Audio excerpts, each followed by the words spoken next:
think this is a moment where something other than right-wing populist nationalism, left-wing populism, I don't know, is making a stand, can make a stand? I think it absolutely needs to be. Otherwise, our planet is under threat, and people who really need an alternative, some of our poorest communities around the world, are under threat too. I think, first of all, it's important to define the word populism. So as I see it, it's the 99% versus the 1%. The 1% being multimillionaires and billionaires, elites who have taken our power, our wealth, and our assets. And I believe it's time to take them back.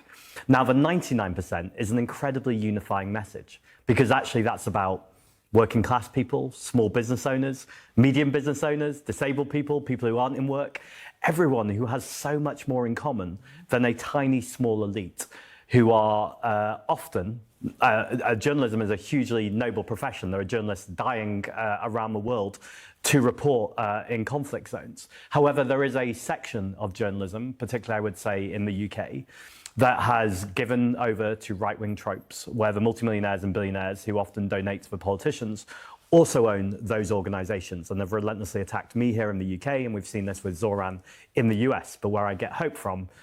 I mean, that is a really important point. It's even more so than the multimillionaires and billionaires and the corporations that own the newspapers telling these people to do this. It's the material incentive. There's a material incentive for people who already have opinions that are shared by multimillionaires and billionaires to have their signal boosted by those news corporations, or indeed if they go through think tanks, the same thing happens there, where voices who have no business being platformed then get platformed by those think tanks because they get funded by dark money to try and increase the salience of their message, which is anti-left-wing, which is anti-socialist, which is pro-capital and pro-corporation, to try and drown out people like myself and Zack Polanski in speaking out against it and creating a unifying message that is pro-capital. That is manufactured consent. Zoran has demonstrated that hope can triumph in the end. And you have actually spoken about the similarities you feel with him in terms of his campaigning tactics, in terms of his strategy. I'm really interested in how you're defining terms. You call yourself, I believe, an eco-populist, right? Zoran Mamdani has called himself a democratic socialist. Everybody wants to call him just a socialist, and some even go so far as saying communist, you know. How do you think he can get over that naming that people are using to undermine him, saying that he's against the American way? But I mean, we know that socialism is an actual thing where the state captures much of the production capability. No, that is a command economy where that happens. Socialism is when the workers control the means of production, distribution, and exchange. That doesn't have to be via the state, although traditionally in Marxist-Leninist states, that has been the way in which they have described worker ownership, with the state owning it on behalf of the workers. But that's not really how it's worked out in practice in those command economies. What actually is worker ownership of the means of production is when workers have self-management over their own workplaces, whether it is in the public sector or in the private sector. It is that worker ownership that's important. So if you ask me, I think Yugoslavia was much closer to a proper socialism than the Marxist-Leninist command economies in the Eastern Bloc behind the Iron Curtain. But the idea that socialism is uniquely state ownership is not true. It's not true. And of course, as has been pointed out in chat, given that definition of socialism, Mamdani's not bringing socialism to New York City. He's bringing social democracy, i.e. a free capitalist economy with a state that provides some services free at the point of use, whilst facilitating private sector markets elsewhere. And that's not what he's talking about. Well, I think the way he can do it is by lowering people's bills and giving universal free childcare and affordable rents. And I think people aren't worried about the labels, they're worried about what are you delivering for them. And the reason why I talk about eco-populism is that is the idea that if you're worried about the food on your table, the heat in your homes, then the climate crisis can feel a very distant threat. Now, we know that the climate crisis will hit the people who have done the least to cause it the hardest. It's going to hit working class communities. However, if you're someone who's struggling just to get through the day, then it's very difficult to start as an entry point. And I think what Zoran's really demonstrated is to rise above these labels. Parts of the media can talk all they want about him. Actually, he's getting out there and speaking to grassroots communities. And quite a diverse constituency, given the massive margin of his victory. Massively so. And I think the big thing that people get wrong with him is there's a kind of obsessive focus on his social media media and his communication style. Now, don't get me wrong, his social media is excellent, and I've certainly modelled myself on some of it too. I was going to ask you about it. And his communication, he's an exceptional communicator. You really feel what he's transmitting, and it just comes off completely authentic. However, I think the most important thing is the message he's actually saying, which is a message about inequality and affordability. Because if you have great social media, but you don't have a good message, you're just exposing the nothingness and the vapidity that we have with so many modern politicians. If you have a great message, but you don't have the communication style, no one's going to hear you. And what he's done is combine both, and that's the winning combination. So you expect... And again, this is what the point is. People have certain concerns and they want to know a politician has their back. New York City's not become a whole city of socialists or social democrats overnight. They all were concerned with the cost of living crisis. And Mamdani went, okay, here are some policies that solve the cost of living crisis. I'm speaking to your concerns and I'm winning people over to a social democratic message by linking my policy to how they will solve those issues. Really, really simple stuff, which used to be the boilerplate of political campaigning. But in the end of history era of neoliberalism, where the state isn't supposed to do anything to help anybody, because all parties, even left-wing parties, supposedly, like the Labour Party in this country, have abandoned that kind of politics to adopt a laissez-faire style economic policy prescription, whilst just pretending they can just be like the Conservatives, but better managers of the economy. People don't think that politicians have answers to their problems other than just facilitate the private sector to do it themselves. And Mamdani was so strong in his message by saying the government can work for people. It can solve your issues, and here is a very simple explanation as to why. It passes the red bus test, right? You know, when Boris Johnson was campaigning to leave the European Union, he was like, we send £350 million a week to the EU, let's spend it on the NHS, put it on the side of a red bus.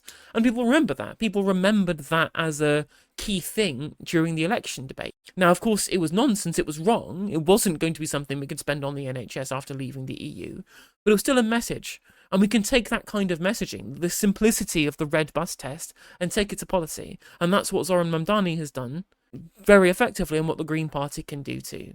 Explain you then now to us, because as I led in, you're the latest or the newest leader of the Green Party, and its membership has doubled, and you're surging in the polls. You've got 4 seats in Parliament. That's not a lot, given what the other bigger parties have. You're not likely to be Prime Minister anytime soon. But how do you explain your rise? I mean, it's been a phenomenal moment for the Green Party and a really exciting moment for the country. Since I've got elected, we've doubled our membership. Today, there was a second poll out where we were above the Labour government in second place. So that's an incredible rise very, very quickly. Now, polls, members, they don't ultimately mean anything unless you win seats. So I accept the challenge. I want to make sure at the next election we are mobilising to win seats. There's been a lot of focus about the fact that 18 to 24-year-olds are joining the Green Party in huge droves, and that's amazing. I'm excited and inspired by the younger generation. I should say, though, every time I go on TV and say this, I get so many messages from people who are over 50 and say, don't forget about us. Yeah. We have joined the Green Party too, and actually, we are sick of the old party politics. We're very, very worried about Nigel Farage and the right and the rise of division and hatred. And actually, they're really excited by the politics of hope, community, and a politics that says, let's lower our bills and let's tax billionaires. I think that's a message that works with lots of diverse coalitions. Mm. And that's the thing. It's about having a voice that's louder than the opposing viewpoint, right? The concern people have is with the cost of living crisis, the cost of housing, etc., etc. And the right wing is going, it's all migrants' fault that all these things are too expensive.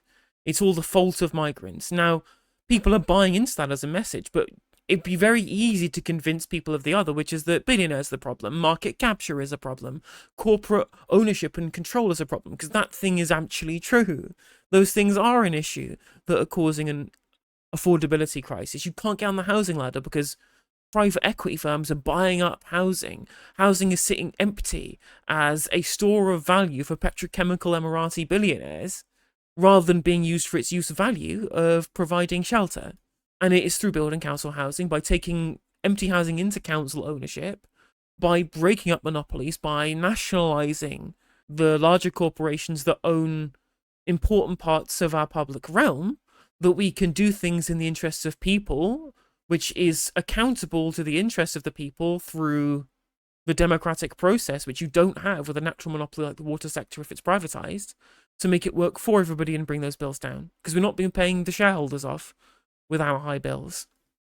So obviously a lot of other people just hate it when they hear about a wealth tax, and people say it's going to drive the wealth makers away. It's going to suffer the economy and jobs and all the rest of it. But I'm really interested in what you say about you might have ideas, but if you don't have a message, it's not going to work. Certainly the right, and you can see with MAGA, you can see with Brexit and even reform, they have a very clear message. It's very disciplined. It's about immigration. It's about, the economy. It's about essentially also fear. I mean, it's not really about the economy. I mean, they'll try and make allusions to the problems of migration and the economy, but they don't really talk about it that often. And we're seeing Reform UK move towards a bit more complex economic messaging. In the run-up to the last election, it was just, we will cut taxes, how? Dunno, but we will, because they realised they weren't going to get into government, so they didn't need to have a proper plan, and now they're actually talking about that more seriously. But it does seem to just be, well, all the economic problems, migration's the fault. Migration's the problem for all of our issues, all of our economic issues, whereas there is an actual economic prospectus that's coming from the Green Party. Rather than Reform saying, we'll just cut spending to get better efficiency, with no explanation as to how, we're talking about raising the funds to increase capital and operational expenditure, and have a more kind of holistic view to how we use the power of the Bank of England to be able to finance these capital projects too. It appears that the left wing has not had such a clear message to actually go head to head. Do you think that's changing? Yeah, it's something I've been thinking about a long time. I think if you're on the right, there are very powerful communicators on the right, and you have to give credit to that. Yeah, they really are. But very often, I would say they are not based in information. In fact, they're based in misinformation, and they have powerful stories that emotionally connect, and that's how they change people's minds. On the left, I would argue, for a long time across the world, the left get very involved with data and spreadsheets. And that's really important. You've got to start with science and research and be factual in what you're talking about. But if you stay there and you don't also have an emotive story, then people get pulled in by the fear every single time. Hope is an incredibly powerful emotion, but it needs to be hope combined with delivery and a whole suite of policies that are going to change people's material living conditions. I believe that's what we've got on the left now in the UK with the Green Party of England and Wales, but I'm also seeing it right across the world. We see it with Zoran, we see it with Claudia in Mexico, we see it with lots of socialist or left-wing progressives around the world, and we are starting to win. And do you count in there? And that's because we are the only people that have any kind of policy that stands up to the corporate international behemoth of capitalism. The only, and I mean only, defence that people have against this behemoth of capitalism is the state. It's a state that will stand up for the interests of its citizens against those corporations and those billionaires, that will keep things in common ownership and will facilitate worker ownership of those things. They can't therefore be taken away later and bought out by corporations, for the good of the many, not the few. That is what is important, and the only way that we'll be able to stop this central problem. Like, people on the right understand this kind of naturally. They talk about the World Economic Forum and all of these rich corporations buying out small businesses or whatever, and they assume that that's a problem of state capture. And I'm like, well, no, it's just because you keep voting in the people who get paid off by these same corporations. It is the left wing, and only the left wing, that have the solutions to this issue. The centrist who won against the far right in the Netherlands? Well, I mean, anyone who defeats the far right is someone, that's a celebration I have. I do ultimately worry, though, that centrism or this idea that a wealth tax won't work, if people kind of buy into those ideas, I do worry that they might hold power for a few years, but if you don't change people's living conditions, something even worse than the previous far right will turn up, and we just keep going into this spiral. And I think that's a lesson Keir Starmer really needs to learn right now. He won on a message of change in the UK, but actually not a lot has changed. We had 14 years of Conservative underinvestment. Labour have continued that same programme. And so what he's doing is he's handing this country on a plate to Nigel Farage.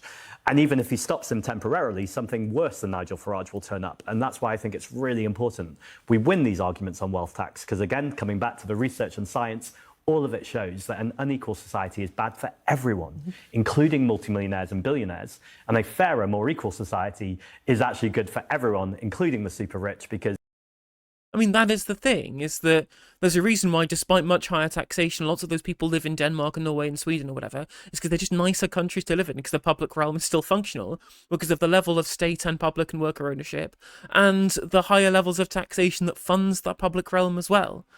That's the thing, is that it's more than just taxation that decides where people do or don't live. Is the society a good one? And unequal societies have just always been worse. I mean, the spirit level is very clear on this. All the information we have on this is very clear about what happens in an unequal society. And as Gary Stevenson points out, it ends up looking like Mumbai, which is slums on one side and gated communities and gilded palaces in the other. A happier, healthier society is good for everyone's well-being. That's one way of putting it.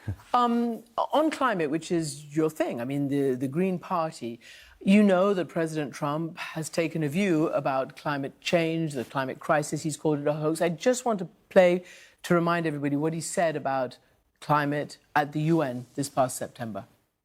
It's climate change. Because if it goes higher or lower, whatever the hell happens, there's climate change. It's the greatest con job ever perpetrated on the world, in my opinion. Climate change, no matter what happens, you're involved in that. No more global warming, no more global cooling. All of these predictions made by the United Nations and many others, often for bad reasons, were wrong. They were made by stupid people that have cost their countries fortunes and given those same countries no chance for success. If you don't get away from this green scam, your country is going to fail. It is funny for him to say, if you don't go away from this green scam, your country will fail. I'm like, well, that's what you're doing in the United States, and you're starting off the American century of humiliation. And the global power that will be usurping the United States is the People's Republic of China, which is moving at lightning speed towards the green economy, and it is one of their bigger exports. Not their biggest, of course, but they are rapidly increasing their export of green technology, and it's creating jobs and prosperity for the people of China.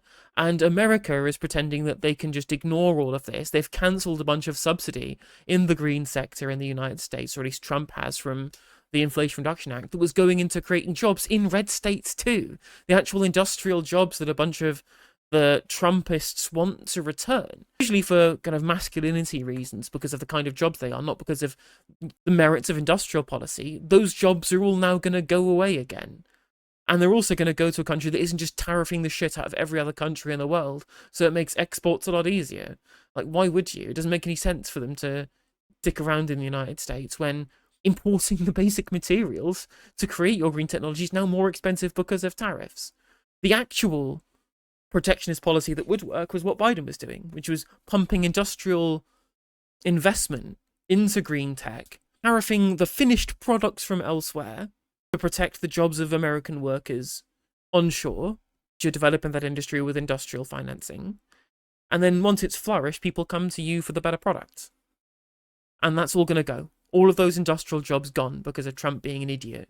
I want your reaction to that, but also in terms of not just the moral cause of climate and the planet, but also the economic opportunity to lift a nation's economy by going into this new green technology.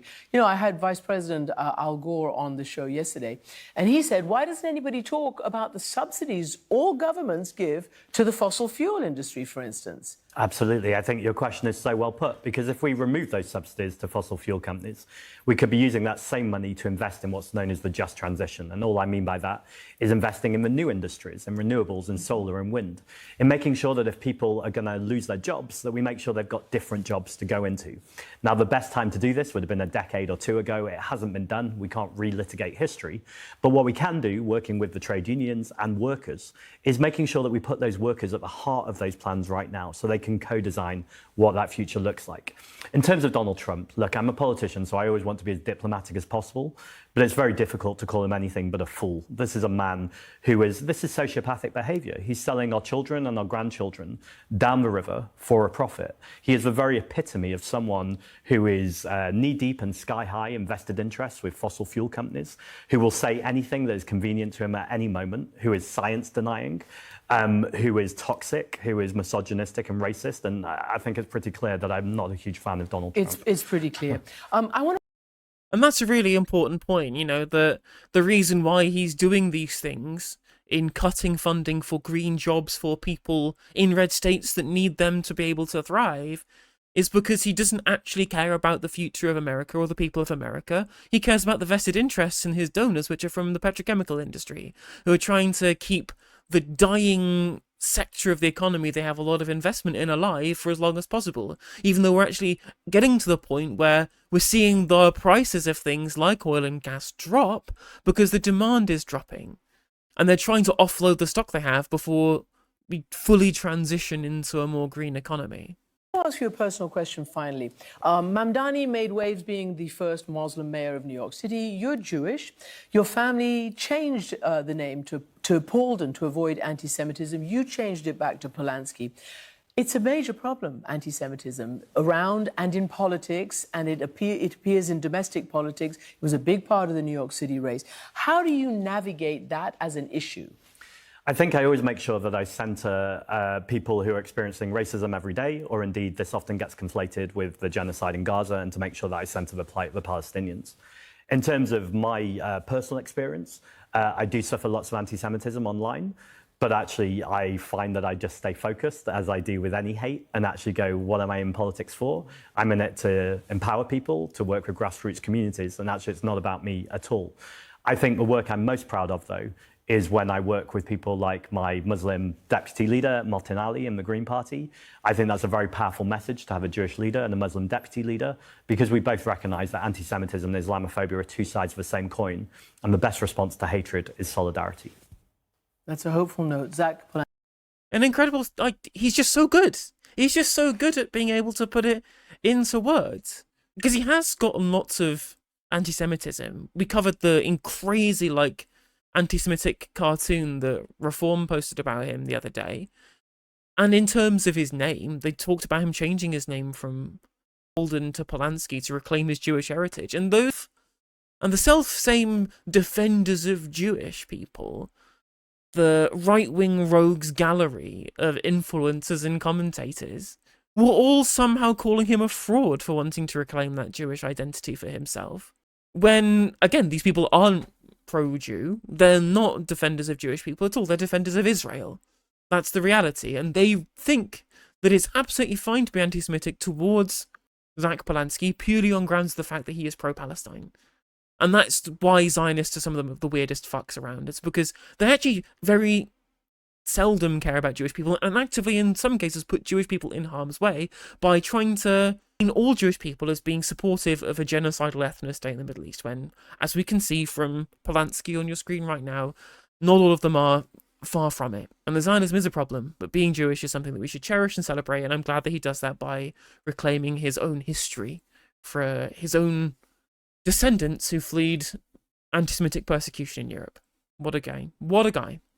Hey there, if you enjoyed the video, make sure that you like and leave a comment. That helps the video out in the algorithm. If you subscribe and ring the bell, it'll let you know when I go live. I stream every day on YouTube and Twitch. You can also follow all of my socials down in the description. And if you want to support me in a more financial manner, there's a join button for memberships. It's just 99p to be a member on YouTube, as well as a Patreon, and there's some merch there as well. And hopefully I'll catch you on the next video. Take care.